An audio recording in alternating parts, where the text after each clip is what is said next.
Por que o Brasil nunca mais vai ganhar uma Copa do Mundo? E o que a NBA tem a ver com isso? Aliás, o que você tem a ver com isso? Sim, a razão do futebol brasileiro está há muito tempo em decadência e certamente nunca mais ganhar uma Copa do Mundo tem muito mais a ver com a gente e em como a gente consome entretenimento do que você imagina. Então, se você já se interessou por esse assunto, já deixa o seu like e se inscreve para, além de você ajudar o canal a crescer, você não perder os próximos conteúdos como este. Direto ao ponto. A razão do porquê o Brasil nunca mais vai ganhar uma Copa do Mundo e da decadência do nosso futebol é a corrupção no nosso futebol. E eu quero que você entenda a corrupção aqui de duas formas. A primeira é aquela que vem como uma oponente, uma inimiga da excelência. E guarde bem esse termo excelência aqui, porque eu vou falar mais sobre ele e esse termo é importantíssimo para a ideia desse vídeo. E a segunda forma é aquela corrupção que não vem do dia para a noite, mas a gente só se dá conta quando já é tarde demais. Por exemplo, imagina o sistema de encanamento de água da tua casa, onde a companhia de abastecimento de água abastece a tua caixa d'água. E a tua caixa d'água posteriormente abastece toda a tua casa. Mas imagina que no decorrer desse processo de abastecimento, em todo ele acontece processos de corrupção. Corrupção no sentido da palavra mesmo, que significa estragar, deteriorar, perverter, adulterar. Imagina que a pessoa responsável pelo pagamento da conta de água gastou o dinheiro e não pagou a conta. Então, a companhia de abastecimento corta a reposição de água que iria para a tua caixa d'água. E reposição aqui, assim como excelência, é outro termo importante para a ideia desse vídeo. Além disso, acontece outra corrupção, ou seja, a deteriorização do encanamento, causando o vazamento de água, seja pela má qualidade do produto utilizado ou pelo péssimo serviço prestado pela pessoa que fez o encanamento. Vazamento este que não é percebido, ou pelo menos é ignorado. E você não se dá conta que a reposição de água para a tua caixa d'água foi cortada. E que agora você não tem reposição, mas apenas o esvaziamento da tua caixa d'água. Tanto pela água que você de fato utiliza, quanto pelo vazamento. E você só vai se dar conta disso depois do total esvaziamento da tua caixa d'água.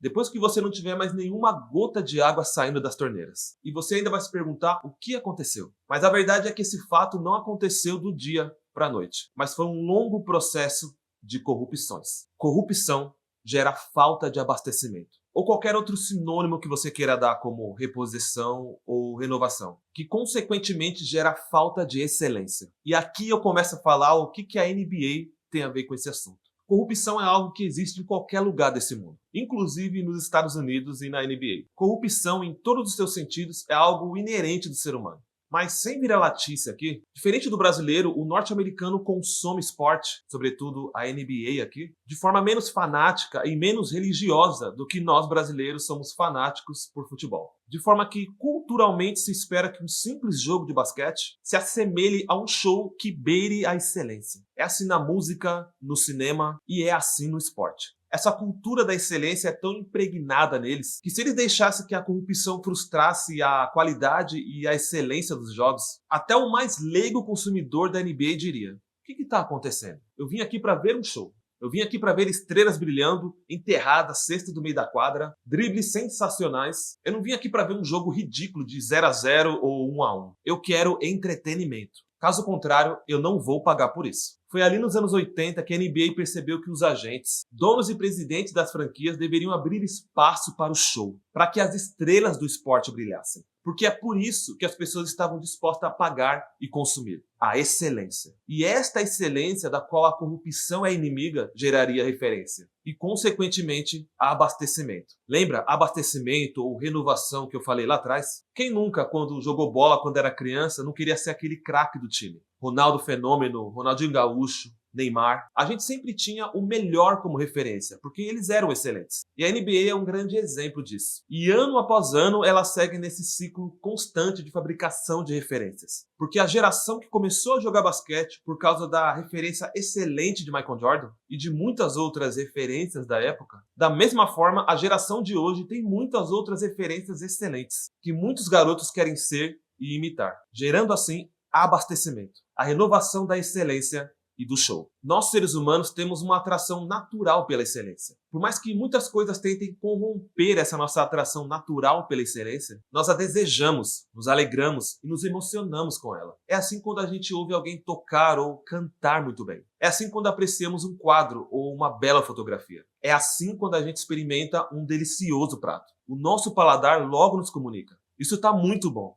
Isso tá excelente. Nós amamos a excelência. Bom, a esse ponto você já deve saber onde eu quero chegar. O Brasil também sempre foi essa fábrica de referências, que exaltava a excelência, o futebol arte e, consequentemente, o reabastecimento de uma nova geração de garotos, que por causa da referência queriam ser tão bons e excelentes quanto seus ídolos. Mas o que aconteceu no decorrer do tempo que a gente chegou aonde nós chegamos? E se você é brasileiro, eu nem preciso dizer do que eu estou falando. Algo corrompeu a excelência do nosso futebol, ao ponto de não termos nenhuma ou muito poucas referências para a atual e futuras gerações. E o que corrompeu o nosso futebol? O que foi o causador no corte do reabastecimento de referências e o esvaziamento dessa nossa caixa d'água chamada futebol brasileiro? Tem um versículo bíblico que diz o seguinte: se as primícias forem santas, santa também será a colheita. E se a raiz for santa, também os ramos serão. A conjunção se nos dá a entender que o contrário também é verdade. Se a raiz for corrupta,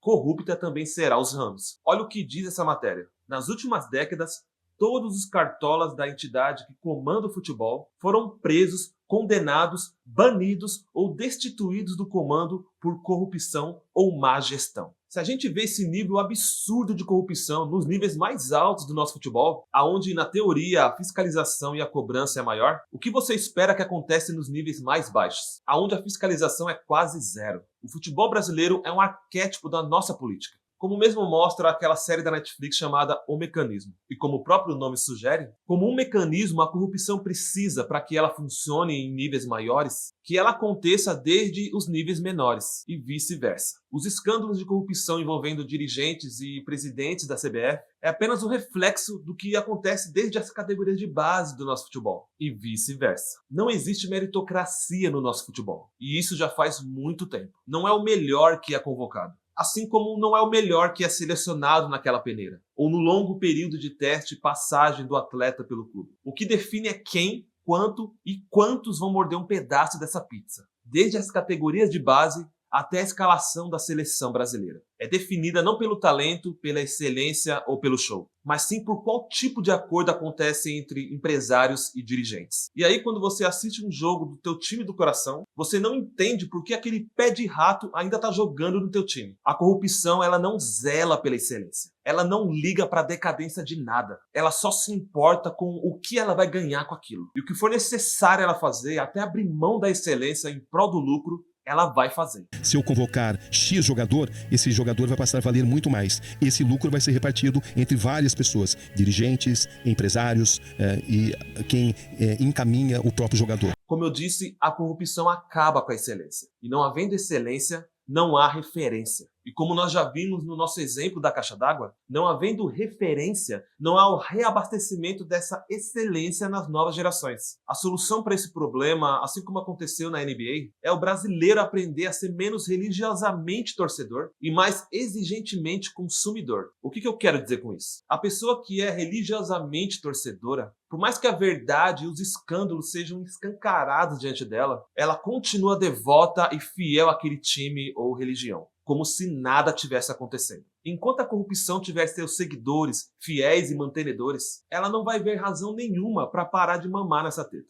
A única solução para o futebol brasileiro é o próprio brasileiro, quando ele aprender a ser um exigente consumidor da excelência, como um exigente consumidor de bons pratos ao visitar um restaurante. Pelo seu paladar que zela pela excelência, percebe que tem algo errado. E ao verificar o estoque de carne do restaurante, percebe que a corrupção do dono, que desligava o freezer durante a noite para economizar na conta de luz, era uma das razões que corrompia a qualidade do prato. E a gente não precisa chegar ao ponto que alguém tenha uma intoxicação alimentar, ou haja a visita da vigilância sanitária para constatar isso. Basta que a gente tenha um consumo e um apreço exigente pela excelência e aprenda a dizer: eu não vou pagar por isso. Caso contrário, só quando a caixa d'água esvaziar, a gente vai se dar conta que 7-1 foi só o começo.